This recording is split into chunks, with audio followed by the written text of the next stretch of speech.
आजकल ना ये गर्लफ्रेंड बॉयफ्रेंड ना एक ठो ट्रेंड चल गया, अजब हाल है भाई साहब। एक बात हम आपसे कहना चाहते हैं, मेरे पैसे से अगर आप मोबाइल खरीद लीजिएगा तो अल्टीमेटली इकोनॉमिक्स के हिसाब से उस मोबाइल पर अधिकार किसका होगा? मेरा होगा, क्योंकि पैसा मेरा है।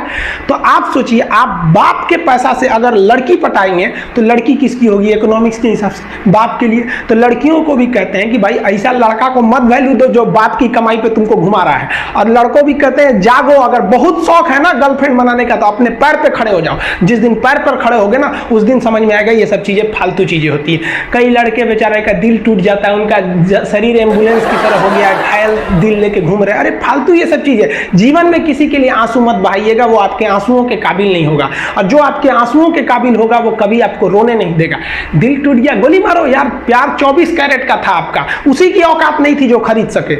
और हस्बैंड वाइफ में भाई साहब, हमारे जितने दोस्तों की शादी हुई है ना वो सब परेशान रहते हैं हस्बैंड वाइफ में। इन दोनों में केवल एक खराबी है, दोनों अपने आप को सुप्रीम कोर्ट समझता है। भाई साहब आप मिलजुल के रहिए। अभी क्या है कि आप जितने भी स्टूडेंट हैं आप सबका जॉब लगेगा, अपने से सब शादी ब्याह सबकी होगी, भाई आपका परिवार खुश रहे।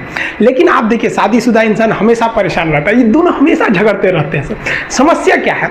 वाइफ चाहती है हस्बैंड को समझाएं अपनी बात, और हस्बैंड चाहता है कि हम अपनी बात वाइफ को समझाएं। भाई आप दोनों से कहना चाहते हैं, आप कोशिश करिए ये क्या कहना चाहते हैं इनकी बातों को आप समझ जाइए, और आपसे कहते हैं आप अपनी बात मत थोपिए, इसकी बातों को समझिए। होता क्या है, लड़कियों को लगता है कि इनका हस्बैंड बाहर करता क्या है, ऐसे पैसा बरसता है पेड़ पे से हिला के लेके चला। ऐसा नहीं है भाई, बाहर निकलिए फिर समझ में आता है ये कि बाहर जो आपके पिताजी या फिर आपके हस्बैंड या जो भी कमा के लाता है उसको कितना मेहनत होता है। और आदमी लोग को क्या लगता है घर में तो कोई काम ही नहीं है, उठो नाश्ता बनाओ। अरे भाई साहब झाड़ू लगाने से सही नाश्ता बन तो जरूर जाता है, फिर उससे पहले कितनी तैयारियां करनी रहती है, कहाँ कौन सा सामान है, एक दिन बना के देखिएगा फिर समझ में आ जाएगा। फिर सब लोग खा लिए फिर उसको साफ करो। सबका अपने अपने चीज जगह काम होता है।